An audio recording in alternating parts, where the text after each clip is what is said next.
PAESes o procesos de planeación y de desarrollo participativo como los que se han dado en el programa de Desarrollo y Paz del Magdalena Medio. Ahí me parece que hay un desafío de marca mayor, magnífico en términos de su ambición y de su magnitud, por construir procesos de desarrollo con muchos de los elementos que están aquí planteados. Para mí ahí hay un caso en ese sentido. Pero lo que la experiencia concreta enseña, a mi modo de ver, es también que las fórmulas de desarrollo son como los productos que uno compra en el supermercado, tienen fecha de vencimiento. Lo que hoy es válido como idea de desarrollo, dentro de 20 o 15 años ya no lo es. Entonces, la práctica del desarrollo es una práctica en permanente cambio y renovación. Y el desarrollo consiste no solamente en ser capaces de construir esas ideas de prosperidad, sino además de ser capaces de estarlas renovando permanentemente. Y por eso es que es tan importante el planteamiento de estos requisitos políticos de capacidad de aprendizaje de las organizaciones. Sin organizaciones y sin instituciones con capacidad de aprendizaje, el desarrollo es imposible.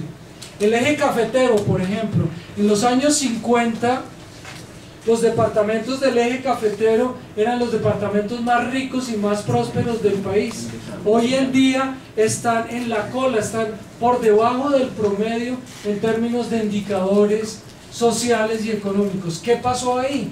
¿Qué pasó con las fórmulas de prosperidad o de desarrollo que se construyeron en la primera mitad del siglo XX?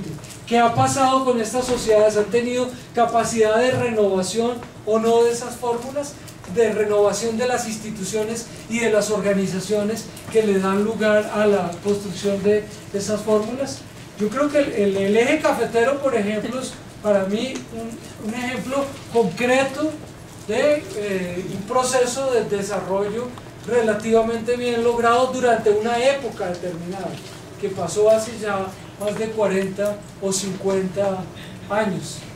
Entonces, ejemplos, digamos que hay muchos, pero que para mí hay que mirarlos con criterios distintos al criterio de la riqueza y de la prosperidad, y que requieren una mirada, digamos, en donde el tema de lo institucional, lo político, lo intersubjetivo y lo ético ocupen un lugar destacado. Si la idea es la invitación, si yo mal no me acuerdo, el título de la conferencia era algo así como principios para reinventar la idea del desarrollo. Yo aquí lo que quiero es reivindicar la idea del desarrollo, y esta hora me la he pasado tratando de convencerlos de que no hay que destruirla, sino que tenemos un capital cultural y valórico y ético y político ahí, que tenemos que defenderlo de acepciones que han reducido el desarrollo a la idea del crecimiento y de la riqueza.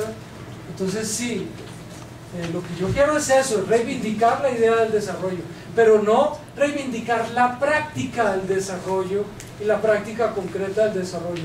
Y sí es cierto también, es una postura antropocéntrica, es tomando al ser humano como centro del universo, y eso lo digo sin vergüenza y sin temor, digamos, es lo que yo creo. Estoy dispuesto a reconocer mi error, pero digamos lo postulo explícitamente, porque yo creo que en el debate una buena fórmula para la conversación y el diálogo es hacer explícitos los principios sobre los cuales uno construye su discurso, y claramente es un discurso y una propuesta antropocéntrica. Los movimientos sociales globales yo no los conozco muy bien, digamos, conozco por internet, las cosas que se mueven, las cosas que se discuten, yo los veo más como movimientos contestatarios que como movimientos alternativos. Pero eso no me lleva a mí a restarles valor ni importancia. O sea, hay movimientos campesinistas que están defendiendo el interés de los campesinos europeos. Hay movimientos sindicales que están defendiendo los intereses de los obreros de los países desarrollados. Hay movimientos ecologistas, feministas o de género que defienden intereses particulares. No conozco discursos más integrales y más propositivos. Seguramente los hay y también se ha procurado construirlos, pero yo los veo más como movimientos contestatarios de resistencia. Y eso me parece importante, que haya resistencia, me parece importante, me parece sano, porque gracias a la resistencia se pueden detener algunas de las atrocidades que se quieren cometer desde la economía o desde la política sobre el planeta o sobre nuestras formas de vida, pero yo los veo más como movimientos de oposición que de construcción de alternativas, pero puedo estar equivocado porque, como le digo, yo no estoy metido de lleno en la observación y en el análisis de ese proceso. Yo creo que hay más o menos comentado algunas de las inquietudes. Pero dos intervenciones tan muy cortas, porque creo que debemos entregarlas a... porque mencionas que sin democracia no hay desarrollo. Entonces, por ejemplo, en países de culturas diferentes como la musulmana, en los cuales no existe un sistema democrático, ¿no existe desarrollo?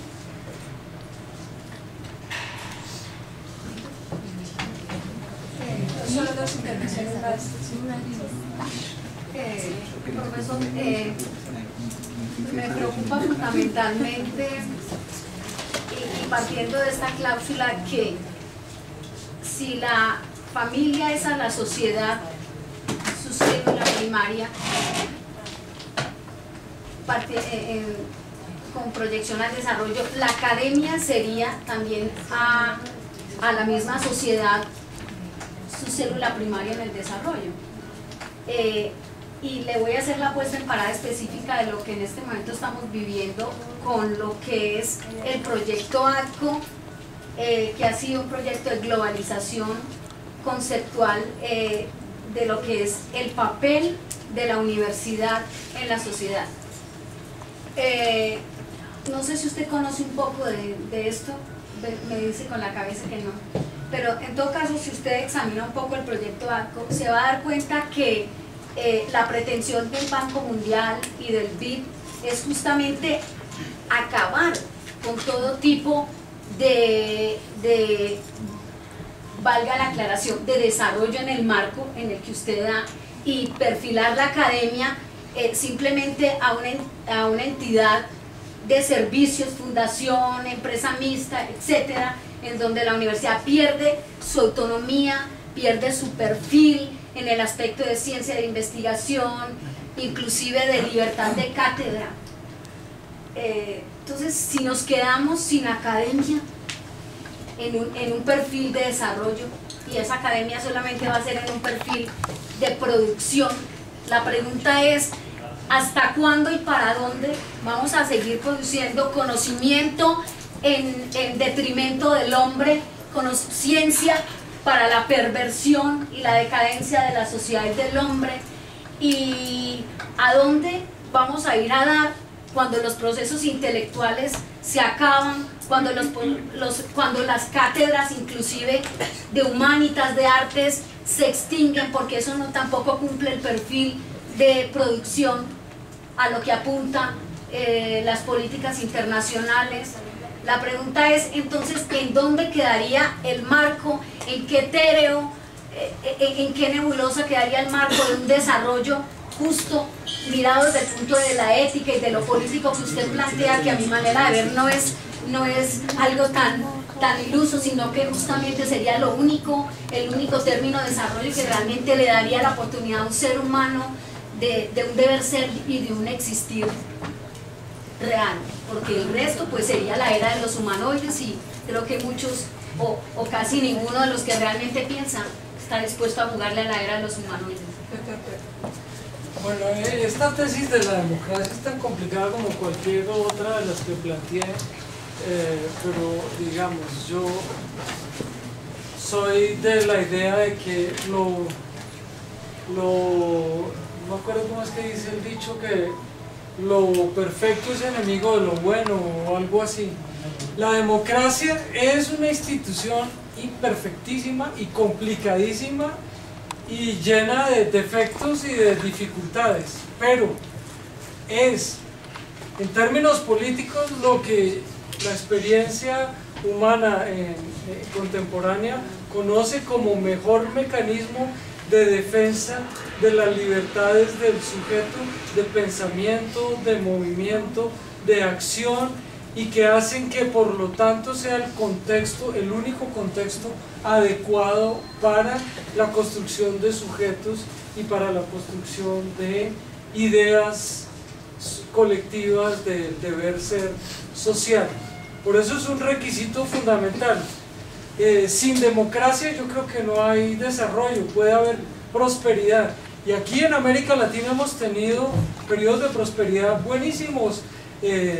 Dicen que Pinochet hizo maravillas en Chile y dicen que es el constructor de la prosperidad chilena. Yo no lo creo. Dicen que los dictadores de Brasil fueron los artífices del milagro brasilero de los años 70. Yo digo, ¿y para qué prosperidad sin libertad? La democracia es costosa, es complicada, es demorada, pero es la única manera de garantizar que seamos seres humanos y que nos construyamos como seres humanos. Puede haber distintas formas y distintas versiones de la democracia. Yo creo que eso sí, debe haber distintas, digamos, formas de generar contextos políticos en donde la libertad sea el principio máximo de operación de las interrelaciones entre los agentes políticos. Pero sin eso, ¿cómo puede haber sujetos si yo no tengo libertad de decir lo que pienso? ¿Cómo puede haber sujetos si yo no tengo libertad de organizarme para trabajar por mis ideales? ¿Cómo puedo ser yo sujeto si tengo que creer lo que la cúpula iluminada o el dictador ilustrado piensa que es la verdad? Yo tengo el derecho a equivocarme, yo reivindico el derecho a la equivocación, que hace parte de la universidad, por ejemplo, entonces yo no veo cómo sin garantizar esos derechos básicos puedo construir desarrollo. Sí puedo construir prosperidad, pero no desarrollo. Para mí entonces no es un aditamento el desarrollo, perdón, la democracia no es un aditamento, no es una cualidad más, es algo sin lo cual el desarrollo es imposible. Y por eso en mi planteamiento geométrico está como identidad y no como algo que está sujeto a discusión. Es punto de partida por todas esas razones, probablemente discutibles y criticables, pero digamos es la manera como yo veo en este momento el papel de la democracia en la construcción de sujetos colectivos que son, como lo decía, principio y fin del desarrollo. Sobre el papel de la universidad, yo lamentablemente no conozco la propuesta, así es de que no me puedo manifestar sobre lo que usted dice, porque pues hay que ver en qué contexto se da, en qué condiciones, qué pretende resolver, contra qué atenta, pero digamos, ahí yo lo único que puedo decir es que es cierto, la universidad tiene que tener libertad, autonomía, y tiene que dar posibilidad de búsquedas alternativas y plurales, pero también pienso que la universidad tiene que comprometerse con la sociedad y con la economía.